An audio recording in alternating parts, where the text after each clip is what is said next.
মহারাজা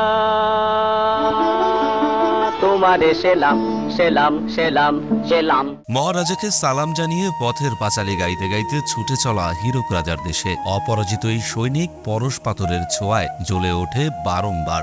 মানুষের হৃদয়কে করে তোলে জলসাঘর। অপুর সংসারে দেবীর কাছ থেকে নেয়া বর কাঞ্চনজঙ্ঘায় অভিযান শেষে ফিরে আসে মহানগর। চারুলতাদের চোখে কাপুরুষ নয় মহাপুরুষ হয়ে বেঁচে আছেন যুগ যুগ ধরে। চিড়িয়াখানা থেকে নায়ক, গোপীগাইন, বাঘাবাইন থেকে অরণ্যে দিনরাত্রি, কখনো সোনার কেল্লায় অশনি সংকেত, জয় বাবা ফেলুনাথ বলে ছুটে গেছেন বোম্বাইয়ের বোম্বেটে, কখনো আবার উন্মোচন করেছেন রয়্যাল বেঙ্গল রহস্য।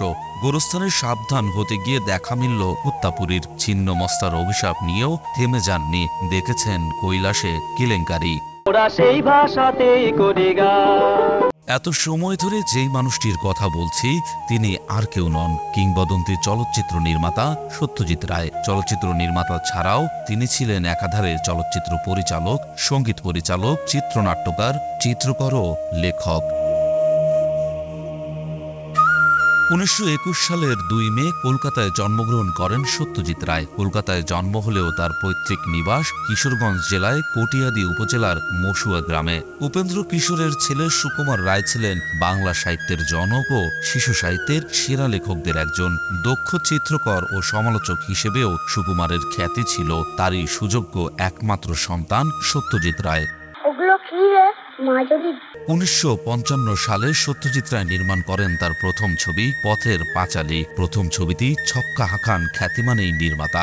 সিনেমাটি 11টি আন্তর্জাতিক পুরস্কার লাভ করে, যার মধ্যে অন্যতম ছিল কান চলচ্চিত্র উৎসবে বেস্ট ডকুমেন্টারি ফিল্ম অর্জন। চলচ্চিত্রের পাশাপাশি সাহিত্যকর্মেও তার অগাধ দক্ষতা ছিল। বাংলা সাহিত্যের রোমাঞ্চকর কিছু গল্প লিখেছেন তিনি। ফেলুদা, প্রফেসর শঙ্কু, তারিণী খুড়ো তার অমর চরিত্র।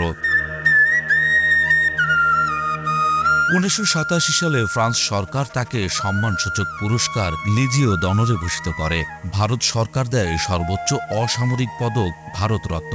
এছাড়াও অসংখ্য সম্মাননা ও পুরস্কার লাভ করেছেন তিনি। বাঙালির অস্কার বিজয়ের সুখও আসে একমাত্র তারই হাত ধরে। 32টি জাতীয় চলচ্চিত্র পুরস্কারের পাশাপাশি সত্যজিৎ রায় পেয়েছেন বিবিসির শ্রেষ্ঠ বাঙালি উপাধি। তবে অস্কার পাওয়ার কিছুদিন পরেই 1992 সালের 23 এপ্রিল মৃত্যুবরণ করেন। Schoolboy, I was terribly interested in the cinema, became a film fan. 37 বছরের বর্ণিল সাফল্যে ভরা কর্মজীবনের সমাপ্তি ঘটে 71 বছরে। গুণী এই নির্মাতা চলে গেলেও চলচ্চিত্র মননে আজীবন অক্ষুণ্ণ থাকবে সত্যজিৎ রায় নামটি। আমাদের অন্তরেও তিনি স্মরণীয় হয়ে বেঁচে থাকবেন যুগের পর যুগ। রাজু আহমেদ, নিউজ ডেস্ক, দেশ টিভি।